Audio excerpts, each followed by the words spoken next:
full long staff. Jim, thank you very much for being with us. That's very nice to be invited to.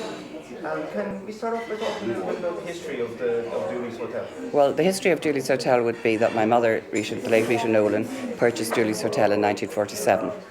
It had 8 bedrooms, 10 cups with handles, and a range which burnt turf. So it was sort of after the war, and there was rationing. So tea was rationed, butter was rationed, bacon was rationed. So it was, and each premises would have a ration book or such that you could use. And when my mother bought the hotel, most of the rations were gone. So she had difficulty in getting stuff. No. And, to actually to feed the guests? Yes, yeah. So. And would it be a different allocation for the hotels than the individuals? It would. I don't remember that now, but it was a different allocation, I know that. And so what happened after the war? Well, one of my first memories would be the Great Western boat or ship coming in from England. And it would come in early in the morning, and all the people would come up along the quay, and breakfast in all the hotels was a very big section of the business. And a room would be allocated, and they would go shopping because you couldn't buy nylons in England. There was a lot of stuff that you couldn't buy in England that you could buy in Ireland.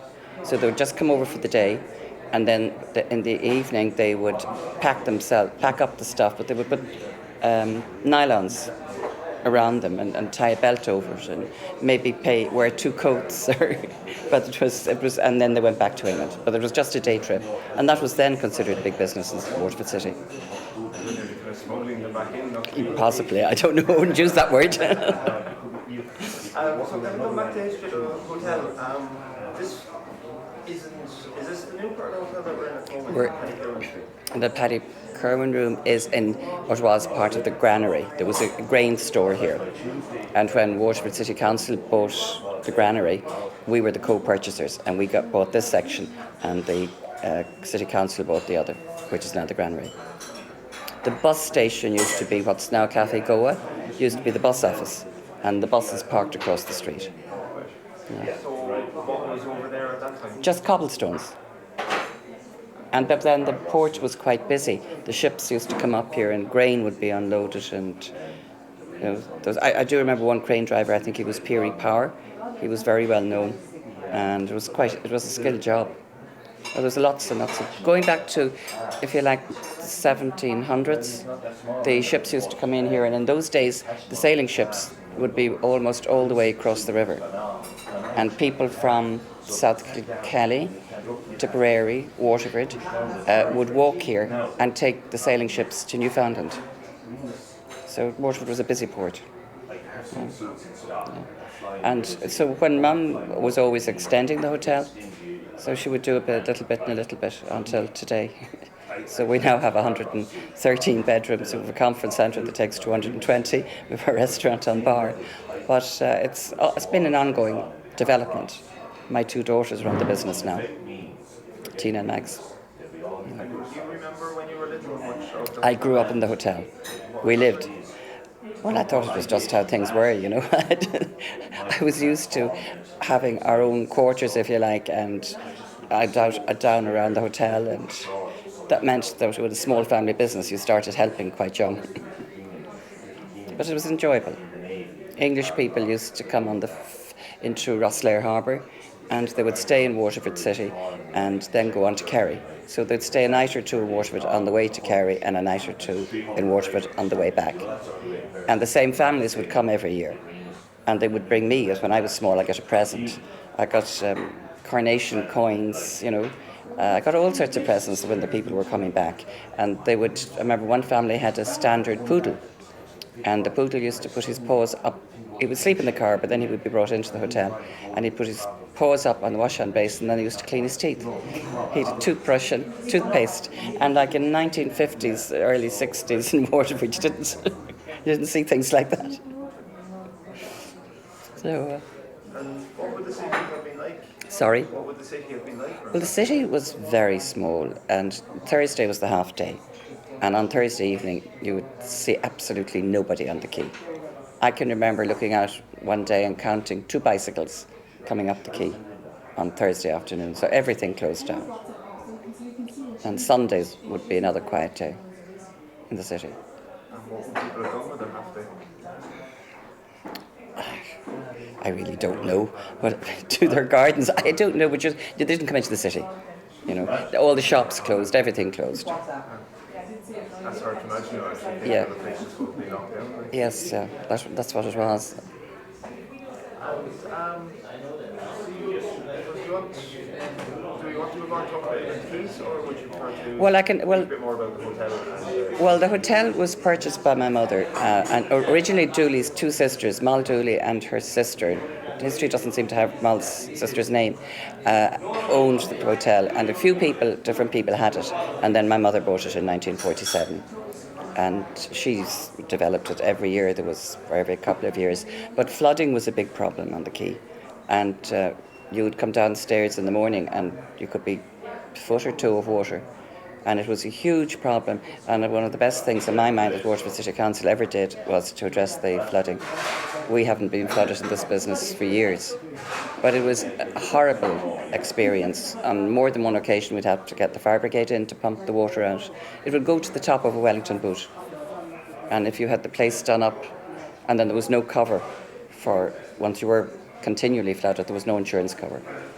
So it was difficult. Even when we developed this, we've all hard floors in the ground floor, just in case. But thank God it's been many years, and it has done a lot for the city, you know.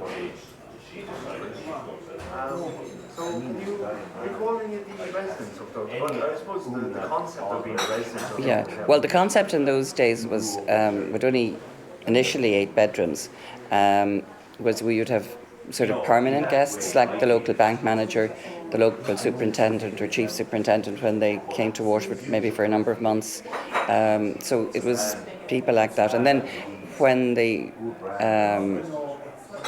commercial travellers, they were called in those days, when they would come to Waterford, they would come on by train, say on Monday, and go back on Thursday and Friday, or Friday on the train, and they would stay for a few nights. Where that's a section of the business that's gone now, because with the internet and, you know, with the computerization, that isn't necessary.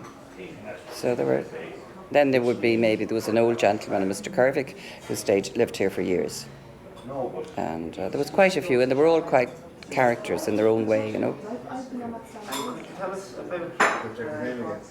Paddy Corwin. Paddy Corwin lived here for a number of years, and he was like a permanent guest. He was one that probably lasted the longest, you know. And it was also a great hotel for playing cards. So a lot of people, there's always a good poker school here. And I don't play cards at all. And where would they have played the cards? Or? There was a room called the Green Room, which was at the back of the bar, and it was a small room. But the same group of people, more or less, would play all the time. But What kind of games, what card games were they on the list? poker. Oh, it was always poker. Oh, so. We were up on Monday last up in Jordan's Bar. Oh yes, yeah. And on Monday night they had the 30s players. Yeah. Yeah. Same, yeah. Well, I suppose Jordans and ourselves, I think, are the two longest families on the quay. Yeah. And I have a whole list of names there, but we could go on forever, of families down along the quay that lived on the premises. And they're... Sorry, would you be interested in talking about some of the families that run? Yeah, well, I don't mind. There was Mrs. Sheehan, was the Metropole Hotel, which is now the Fitzwilton, and the Sheehan family would have lived in the Metropole. And then you had Mrs. Breen in the Bridge Hotel, and the Breen family would have lived there as well. Then Mrs. Nolan, my mother, here, and we lived here. And then if you went a bit further down, you had Higgins's Cafe. Now, they didn't live over the cafe, but they were a family, you know. Then there was, Kelly's. And the Smith family lived over Kelly's, and they were related to the Doolans. Mrs. Mackey there was Mackey's Cafe. And then if you go down to the end of the quay, there was the Adelphi Hotel, which is now part of the Tower Hotel, and that was owned by the Banks family. Then you had the Imperial Hotel, which is now the Tower. All of that is amalgamated into the Tower Hotel. And I don't know who owned that, but when the Tower was started, the directors were Lord Waterford, Major Cunningham, Colonel Silcox and Matty Harper. And then Harper's had an ironmongery shop just down the quay. So there's many more, but I think there's a full programme in that. And would you have known all the families on the quay? You would. You'd have known all the families in the quay. You would have known all the doctors in town. You'd have known the dentists. You'd have known the vets, because the whole society was so much smaller, you know. I remember our King Hospital being built, and I was very small, but Brendan Behan's brother was one of the guys working on the building of it. So. Through the years, like you lived in a hotel. Yeah. You were kind of pretty much right in the heart of the quay, or not very far off the heart of the quay. What was it like to look down the quay and to look out the window and just see what was going on? Well, anything was. I would often stand on the top of the old section of the building. Our bedroom was there, and I would look out on the quay. And there wouldn't be a lot going on, but if Ireland or Waterford won a match in the late 50s, I think, and I remember sort of standing at the window and looking out at all the crowds, and the quay was lined for it and the bridge was lined for it. And I also remember the current bridge being built, and some of the people on the building of that stayed in Dooley's Hotel. And in one section they were lifting in, and a man's foot was caught in it, and he was airlifted out of Waterford for I don't know how he wound up in the end, but he was very quite badly injured. I heard about the section that they were dropping in and the crane slipped. That must have been when that happened. And he lost the whole hand, but the bridge was splashed into the river. Yeah. Well, I just remember the man being injured. I think I got the happy version of that story. Was the industry of the docks, was that a big? Their docks were quite vibrant at the time. Now, when I was growing up, a few people, every now and again, someone would jump into the river, and I can remember coming home from school and going to see, wanting to see what was happening, and one of the dockers just put his hand out and said to me, "Go home. You don't need to see this." And they wouldn't let you look at it. It was very, I suppose, more parochial, and in many ways much better. There was a man called Jackie Lennon, and he used to splice the rope for the lift. The kitchens in Dooley's were on the ground floor, and the restaurant was on the first floor. And so there was a lift, but it was used by rope. You pulled it. But when Jackie became too old, we couldn't get anybody else. It was a skill that was gone. We had to get an electric lift. So there was lots of crafts that went, with the different times. But as I mentioned earlier, the bus station was beside Dooley's, and if I was going to school in the morning and I wasn't at the bus stop, they'd bip the horn for you to come out. I couldn't see them doing that now. I was wondering that this morning, walking to the bus with all my gear, Yeah. I hadn't gone past. I'd be there every morning for the last week now. Yeah. If you're not there, you're not there. There, that's it. Different times. So that's, I don't know where you could say. There's lots of things that did go on the quay. As I say, the bus station is gone now. There was an area across the road which was covered in wire, and it was nicknamed Long Kesh, but I think that was in the 60s, and it made the whole quays look very bad. So that now that it's great to see the developments that are coming into the city all along the quays, and it makes the city look much better. So all of that is a help to tourism. First time I went out to a workshop in London, when we had about 28 bedrooms at this stage, and it was very expensive to go to London to sell the hotel. And I sat down in front of a tour operator, and he said to me, "Sell me Waterford first. We'll come to your hotel afterwards." So you don't meet that now. So everything is much better in that respect. But to remember all the different things, there was a whole life on the quay. We mentioned different families, but there was the quay bar. There was a bar on the corner up here, and Thornberrys were the name of the family that owned it. And Mr. Thornberry was a superb tiler, absolutely floor tiler. He was a craftsman at his job, and you could go in. If you looked at some of this, there are still some of this his work around the city, but it should have been appreciated, I think, more than it really was, because the man was a craftsman. Do you know where any of this tiling work is? Well, there was a little bit here, I'm afraid, with different things. It's gone. We have bought property on both sides of us, and so as you move along the quay, times get changed, or sections are left, but I can't think of any place now, but work was fabulous. And kind of a mosaic tile Yeah, Mosaic Town, yeah. I'm trying to think if I've seen anything like Yeah. that around, but I can't. Yeah, it's an old-fashioned looking at, but it's now come back into fashion again. It went sort of totally out of date. People covered lovely floorings with Ecoflex tiles, you know, the plastic tiles. So now they're taking all these things up and finding lovely work underneath them, you know. Yeah. Yes, yes, yes, yeah. And this section where we are now was part of it was a grain store, and when we bought it, first of all, we just left it for the while, and then we said we'd use this section. And when we started to, I had a man in doing the job, and every time we went over, we found the brick walls, he found that arch over there, and this is all old, so it was a bit difficult to build sometimes around it, but I wanted to keep it. And the tiling is original, everything here is original. So that's... Can you recall any of particular notaries that may have come through the hotel doors or characters?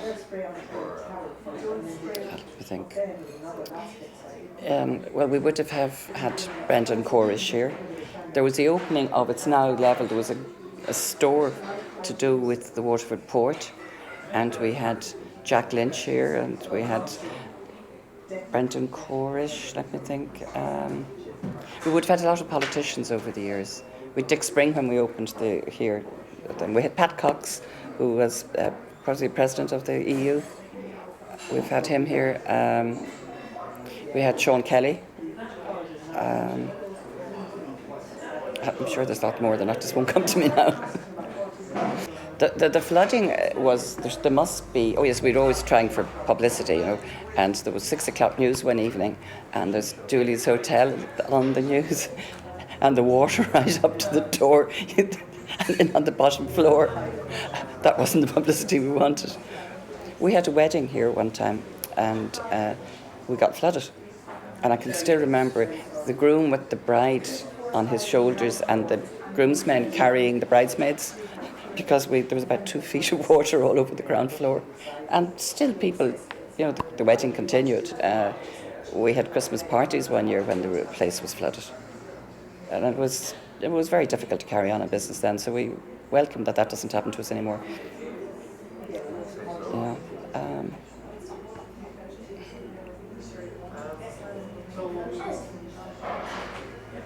Usually through the course of the conversation, kind of through, I suppose everyone has particular areas, like we speak to sort of those Lido Hotel, which we had a good discussion at.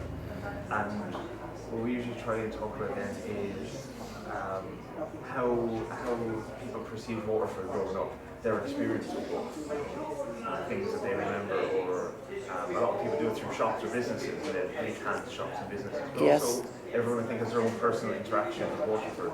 Yeah, well, I went to the Iceland, so I used to get the bus across the road, and I enjoyed my time there, I must say. Music would be a lot of it. You know, the Theatre Royal would have been a big thing in the city at the time. The Light Opera Festival was a big highlight when that started. And everything was, I suppose, simpler and smaller. I remember that when I would get the bus, the girls in the Iceland would sit more or less middle of the bus to the top, and the water park boys would sit at the back. And some of the families mightn't forgive me if I mentioned them, but I can remember them in short pants with caps, being very bold, particularly the boys. The Shaws and Hearns were the 2 main shops, and Hearns had this thing, you put the money at the counter when you paid, they put their money into like a cup, and they screwed it onto the wires, and they pulled the thing, and it went to a central office.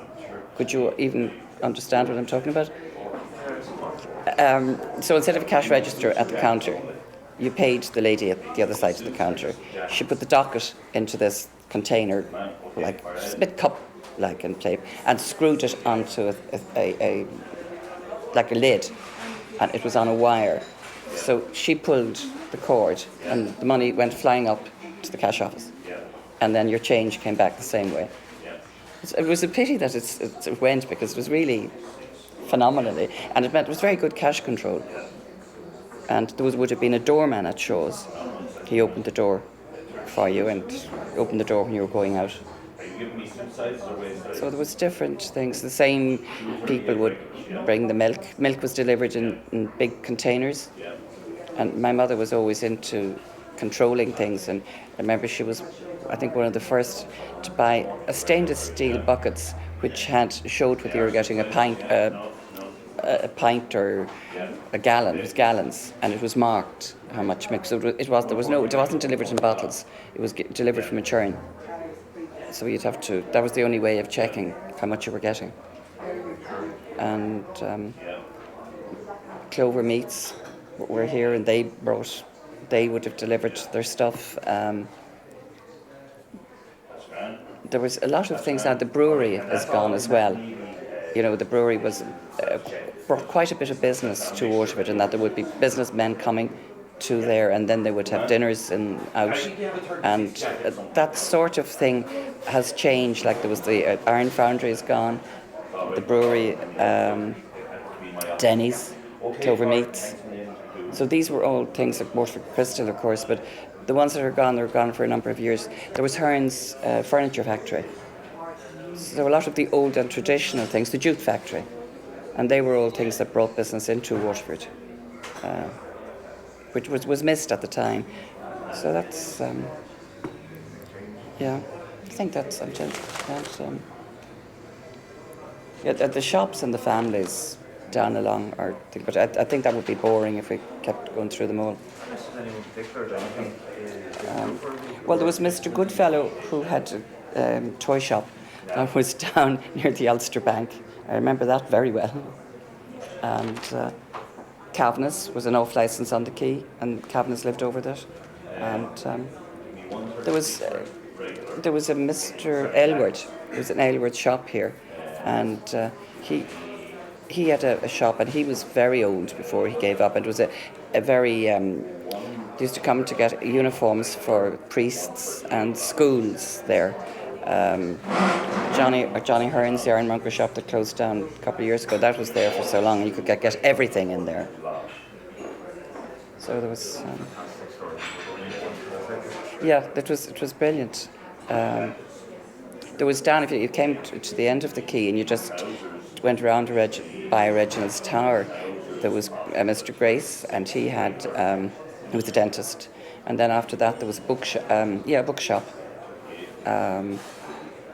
So everybody lived over most of their businesses, whatever they were. That's about it. There's John Aylward of Wander Inn mentioned. Yeah. It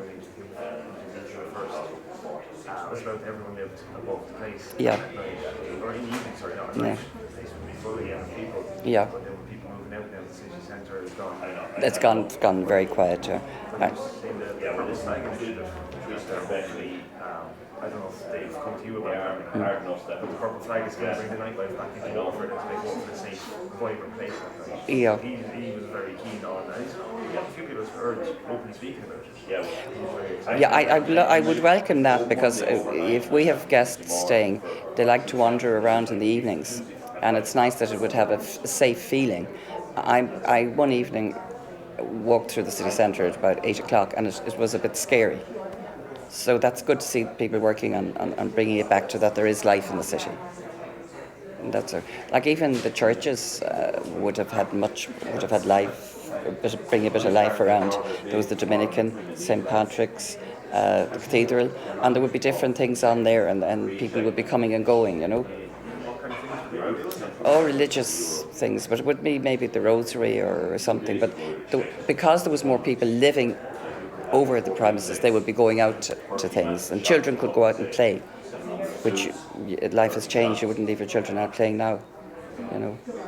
And you know, in your off time when you were working, I assume you were working in the hotel as well as living there. Yeah. What would you have done for leisure or for entertainment? Well, the pictures was one thing. The beach was another. We used to go out to Woodstown a lot. Walking, going to dances, the Theatre Royal. I took up golf, but that didn't last for long. There wasn't the range of things to do that there is now. And I'd been a student in Dublin, so if I had weekends off, I tended to go back to Dublin, you know. What I, Tell us about dances from. yes, the bus used to leave the bus station here, and you could go to Tramore. And there were 2 sessions. I can't remember, the early one was maybe 8 or 9 o'clock, but there was a second one then that started 11:30 or 12, and they would finish at about 1:30. So there would be 2 sessions, and it was there was the Arundel Ballroom in Arundel Square. That was a place for dancing, and then there was the Olympia down beside St. John's Church. But in the summer, Tramore was the Atlantic and Tramore. It was on the right-hand side. It's an amusements now. And you'd have all the show bands, the Royal Show Band. Was the big one from Waterford, obviously, you know. And I suppose one thing as a final question, childhood games is something we're kind of quite interested as well, interested in exploring as well. That those sets of games that the kids would have played on the streets. Hopscotch and skipping. We used to play marbles. I mustn't have been bad at playing because I had quite a big bag, and I gave it to my son, and he glossed them all when he was small. There was different things. We rounders, and we played tig, hide and go seek. Got a bit older, spin the bottle. Are the ones I remember most. The tennis club was another thing that was a big thing. And hockey, we used to play hockey. That was more like at school, you know. The races in Tramore was another. So those are always... Soccer was a big thing in Waterford. And soccer was a very big part of our business. You know, the teams coming. And Waterford City was totally devoted to soccer, I think. Insofar as even the milkman was upset when soccer club was doing very well because he wouldn't get his money. You know, the people would be going to see the match and they'd fall behind. They used to deliver milk in bottles to the door, and then they would come around once a week on a set day to collect the money. And if the soccer team were doing very well, collecting money was a big problem for the milk. What kind of era would that have been? That would be in the 60s, 70s. Even, I suppose, a bit into the 80s, yeah. That's very comprehensive, Joe. Thank you very much. Thank you.